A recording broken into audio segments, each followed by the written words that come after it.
warahmatullahi wabarakatuh, sahabat Gupnet.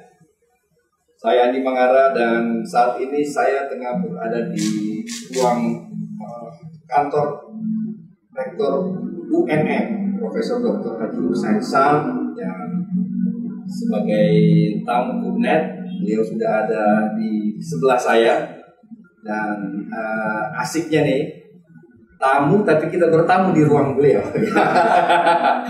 Ya. Apa kabar Pak? Alhamdulillah baik. Sehat ya? Sehat di tengah pandemi COVID-19. Itu yang paling penting. Sahabat Gupnet, perguruan tinggi memang selalu kita harapkan untuk hadir memberdayakan usaha kecil dan menengah, juga koperasi. Dan saya kira obrolan kita kali ini adalah bagaimana perguruan tinggi atau UNM khususnya hadir dengan ide-ide pembicaraan itu. Pak Prof, Baik. Bagaimana pandangan Anda tentang peranan perguruan tinggi terkait dengan pemberdayaan UMKM? Baik. Saya kira ini pertanyaan yang sangat luar biasa dan sangat kekinian. Saya ingin mulai dari sebuah ide besar dan dari sebuah pemahaman yang saya ingin sampaikan kepada kita semua, para pemirsa, para pendengar, bahwa sebetulnya kalau negara itu mau maju, ya, maka populasi penduduknya itu harus memiliki atau harus berwirausaha itu sekitar 10-11%. Hari ini Indonesia itu baru 3,7%. Jauh sekali ya, sangat jauh jumlah ya, dibanding dengan negara Malaysia, negara Singapura, dan seterusnya. Indonesia belum terkembang. Artinya Indonesia ini belum bisa dikategorikan dalam aspek itu maju, belum bisa ditanam maju, karena rasio penduduknya belum mencapai angka yang kita maksudkan. Itulah sebabnya maka 2 tahun terakhir UNM itu mencanangkan bahwa tidak sekedar ikut serta melakukan pendidikan tinggi di Indonesia, tetapi ingin mengambil sebuah ikon besar, mengambil peran yang luar biasa untuk menjawab itu tadi. Jadi sehingga UNM ini adalah kita proklamasikan atau kita proklamirkan, kita gaungkan menjadi kampus entrepreneur, kampus wirausaha, kampus entrepreneur atau wirausaha ya.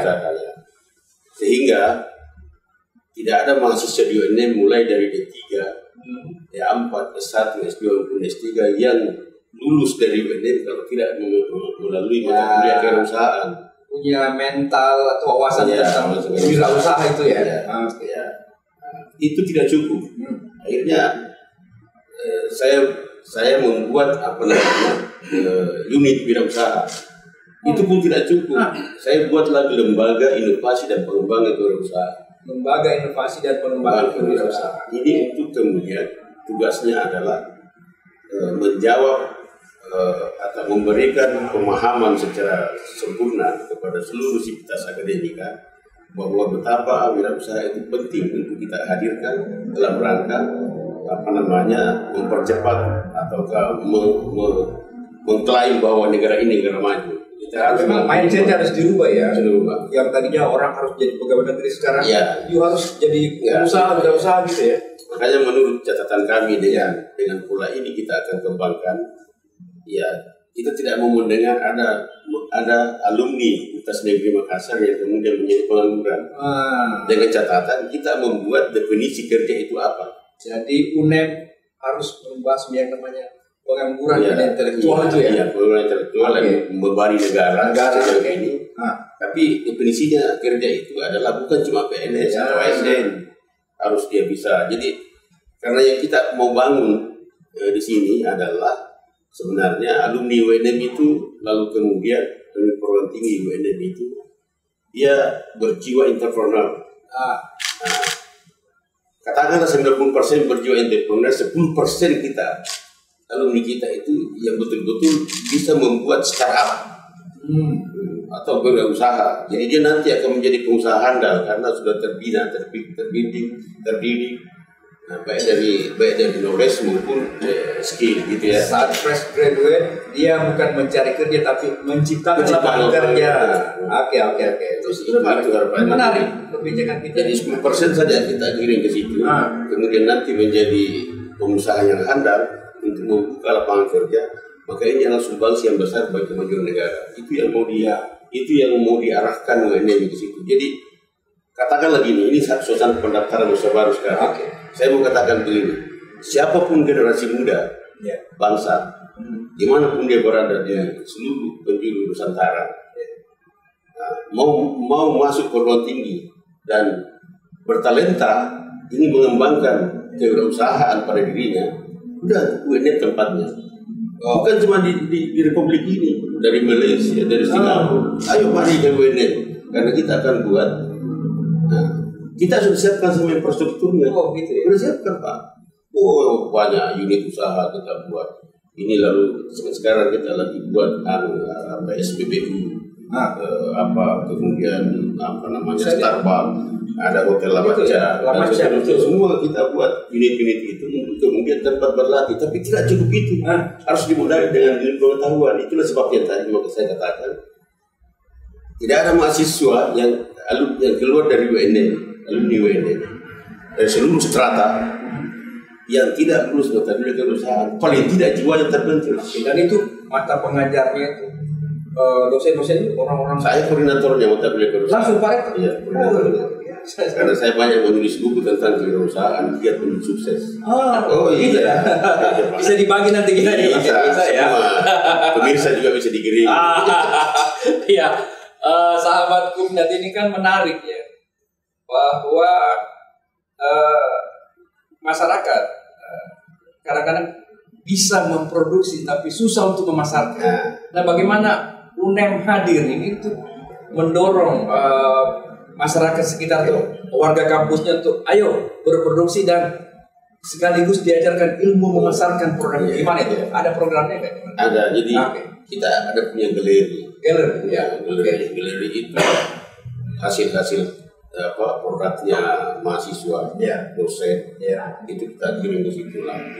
Kita juga sangat sadar bahwa betapa susahnya teman-teman yang beraktivitas di luar sana, UMKM, UMKM itu lalu susah untuk bagaimana produksi itu gampang Pak. Tapi bagaimana memasarkan? Siapa segmentasi pasarnya? Siapa yang mengantarkan ke situ? UNM hadir dengan lembaga itu. Jadi jika ada misalnya kelompok-kelompok pengrajin, kelompok-kelompok kreatif yang dibawa menterinya Pak Sandiaga Uno ini misalnya. Kementerian Pariwisata. Jadi ini Kopnet ini adalah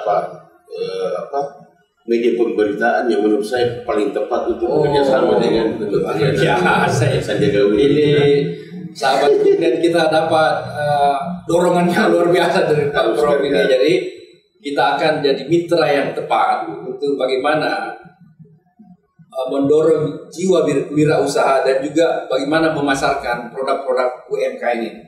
Silakan Pak. Jadi produknya teman-teman kelompok-kelompok. Kami pernah mengadakan seminar seminar nasional bersama dengan Menteri Pemuda Olahraga belum lama ini. Muncullah semua para pengusaha, alumni kita dulu, alumni UNAS, alumni perguruan tinggi yang lain. Tapi dia milih menjadi pengusaha kecil gitu ya. Yang menjadi kendala mereka itu adalah bagaimana masyarakat. Saya katakan beruntung lembaga ini sudah hadir di UNM. Kita tinggal mau mengidentifikasi, lalu ini menjadi bagian untuk menjembatani mereka ke Dudi. Apa itu Dudi? Dunia usaha dan dunia industri. Dan lembaga pemerintah maupun negeri maupun swasta. Kita akan jembatani. Jadi kalau ada produknya mereka yang sudah disepakati oleh mereka, kita tinggal produk massal. Dan persoalannya produksi massal kalau tidak ada pasar gimana? Jadi ciptakan pasar itu. Jadi jembatani masuk. Sama dengan kita ada teknologi tempat guna. Teknologi tempat sasaran yang kira-kira user friendly, senang mudah digunakan. Itu kita sudah sampaikan kepada dunia industri, dunia usaha, atau pemerintah, kabupaten, kota dan seterusnya. apa itu baik pemerintah maupun swasta juga, kalau dia butuh produk itu hasil karya kita mahasiswa dan dosen serta kelompok masyarakat, ya kita tinggal produksi massal sesuai dengan permintaannya. Pak Rektor yang komando ini, Satgas Pak Rektor yang komando ya. Luar biasa, sahabat Kupnet. Bagaimana mengkomunikasi memberitahukan kepada masyarakat dan warga kampus bahwa lembaga ini sudah hadir, bagaimana sosialisasinya? Sudah sampai bukan cuma di sini di kementerian kita, bahkan di Republik ini sudah dipahami bahwa UNM itu pilihannya, ikonnya itu adalah membangun perguruan tinggi sebagai kampus entrepreneur yang di dalamnya itu sudah terjadi. Ada program studi digital, program studi kewirausahaan, ada bisnis digital. Jadi kita memang sudah mengarah ke kondisi kekinian. Kita hadir untuk menjawab tantangan hari ini untuk masa depan, mengantar Indonesia lebih maju. Paling tidak mengkontribusi lah. Jadi itu ada istilah yang dari dulu sampai sekarang saya kagum ini, kemampuan membaca tanda-tanda zaman. Ya, itu. Sign of the times. Siap. Kemampuan membaca tanda-tanda zaman. UNM sudah hadir di situ. Hadir di situ karena kalau kita lihat pemerintahan 10 tahun terakhir kurang lebih, memang sudah menyadari bahwa kekurangan salah satu kekurangan dalam mendesain publik ini selama ini, kita lupa waktu itu bahwa menghadirkan jiwa entrepreneur bagi masyarakat melalui perguruan tinggi sebagai tombaknya kita melahirkan SDM yang berkualitas, itu agak dilupakan waktu itu, sehingga kita terasa terlambat untuk mengejar kemajuan. Nah sekarang ini lalu kita sadar bahwa kewirausahaan itu penting, entrepreneur itu penting, karena di entrepreneur itu atau kewirausahaan itu akan terbangun sekitar 17 sikap atau jiwa. Ada 17 ya? Iya, ada jujur, ada kreatif, ada inovatif. Nah, paling tidak ini aja inovatif dan ini yang kita munculkan. Itu luar biasa. Jadi orang itu tidak suka dengan kebiasaan. Kalau dia berjiwa entrepreneur, dia selalu mau berinovasi atau berkarya. Dia selalu mengatakan bahwa rasanya ini bukan yang optimal, masih ada yang lebih ini. Jangan cepat puas. Jadi membangun jaringan atau networking dan inovasi, kreativitas, bersikap jujur, melayani. Semua itu bagian yang ada dalam karakter jiwa berusaha. Inilah yang mau dicetak. Saya tidak mengatakan bahwa dari 41.000 mahasiswa UNM yang setiap putarannya dalam berproses, saya tidak mengatakan bahwa semua menjadi pengusaha. Saya katakan 10% saja, 5-10% biasa. Tapi yang 90% lainnya itu harus terbentuk jiwa wirausaha. Apa itu jiwa? Jiwa entrepreneur itu tadi. Kalau dia anggota DPR, politisi, kalau dia misalnya guru, maka guru dia harus ada jiwa entrepreneurnya, jiwa wirausahanya. Apa itu? Dia harus memiliki semangat inovasi, semangat kreativitas, sehingga bukan hanya sekedar menggunakan atau mengkonsumsi apa yang dilahirkan oleh orang sebelumnya dipakai mengajar sebagai metode yang dianggap baik. Dia harus melahirkan metode yang terbaik lagi, berkreasi dan berinovasi. Tidak boleh hanya menggunakan produknya orang. Nah ini kita tidak mau itu. Ayo pakai punya orang yang diciptakan orang sebelum kita. Itu namanya taat asas. Tapi ketika kita menggunakan pola ilmiah taat asas, kita juga harus mencoba berkreasi untuk melahirkan inovasi baru atau inovasi baru. Jepang kan maju karena itu ya, nggak apa-apa awal-awal dia mencontoh, tapi dia kemudian berkreasi ya. Saya ingat W.R. Supratman menciptakan lagu Indonesia Raya. Tanya mengapa Pak W.R. Supratman lebih mengutamakan bangunlah jiwanya, kemudian bangunlah badannya. Ternyata jiwa itu ya seperti Pak Rektor bilang ya, luar biasa Pak Rektor mengetahui betul apa soul apa jiwanya itu ya. Ya harus. harus itu yang dibangun dulu ya, jiwa baru kita bangun. Jadi harus ada dari dalam dulu. Jadi sama itu, orang kan dulu tidak paham bagaimana mengukur panggilan jiwa. Kan begini, menjadi seorang guru yang profesional yang kita harapkan hari ini. Bukan dimulai dari niat dan keinginan atau bakat, tapi dimulai dari panggilan jiwa. Teman-teman dulu para pakar mengatakan bagaimana mengukur panggilan jiwa. Hari ini sudah terukur, Pak. Teman-teman di UPI sudah membuat itu bank soalnya untuk mengukur kalau orang mau dites menjadi guru, itu harus diukur dulu panggilan jiwanya. Itu setelah panggilan jiwa baru kita ukur bakat dan minatnya.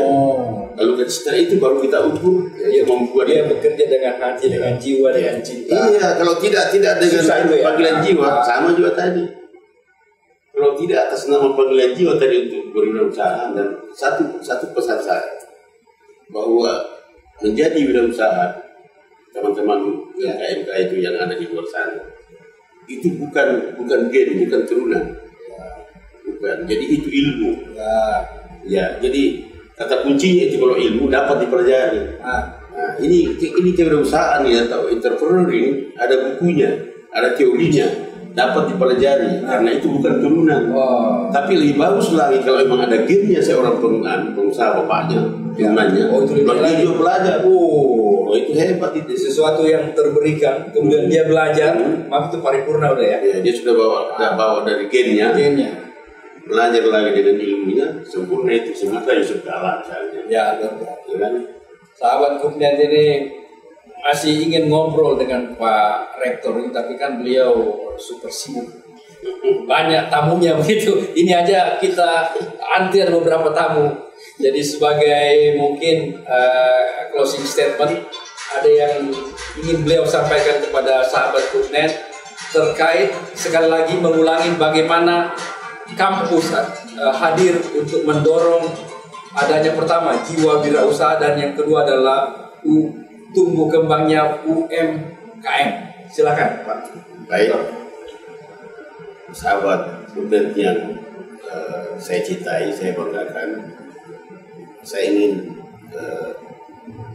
menutup bincang-bincang ini dengan mengatakan bahwa kalau ada keluarga bapak dan ibu, teman-teman semua yang ingin mengembangkan talenta wirausaha untuk hadir sebagai bagian dari mengakselerasi pembangunan bangsa ini, maka bawalah UNN itu berpendidikan lanjut atau berkuliah. Insya Allah kita akan siapkan semua sarana prasarananya untuk kemudian bisa mengembangkan talenta wirausaha dalam diri putra putri atau keluarga bapak dan ibu, sahabat Kupnet ya. Yang kedua, di UNM ini dalam 2 tahun terakhir ini sudah mencanangkan atau memproklamirkan bahwa tidak sekedar ikut serta ramai-ramai menjalankan pendidikan tinggi, tetapi memiliki ikon. Ikonnya itu adalah kampus ini adalah kampus entrepreneur, sehingga seluruh mahasiswa dari semua strata itu wajib hukumnya itu mata kuliah berusaha untuk melahirkan atau membentuk jiwa entrepreneur atau jiwa wirausaha dalam dirinya. Apa itu? Dia harus bisa berinovasi, berkreasi, berproduktivitas dimanapun dia berada, pada level manapun dia berada setelah menjadi alumni. Tidak boleh ada yang menganggur. Bahkan kalau perlu dia menciptakan lapangan kerja. Di UNM ini juga kita sudah siapkan ada program studi kewirausahaan, ada bisnis digital yang memang sudah program studi yang kekinian untuk menjawab tantangan hari ini dan masa depan. Itu kita sudah hadirkan. Lembaganya pun kita hadirkan. Apa itu? Lembaga Inovasi dan Pengembangan Kewirausahaan. Inilah nanti cikal bakal yang akan menghandle seluruh pengembangan wirausaha yang ada di kawasan timur Indonesia. Itu obsesinya. Kira-kira itu. Kita beri tepuk tangan bersama kita. Terima kasih Pak Rektor. Ya, semoga ini terwujud dan sahabat Kupnet insya Allah kita akan bertemu dengan Pak Rektor UNM ini pada perbincangan-perbincangan yang lebih dalam lagi dan topik yang Saya Andi Mangara. Assalamualaikum warahmatullahi wabarakatuh.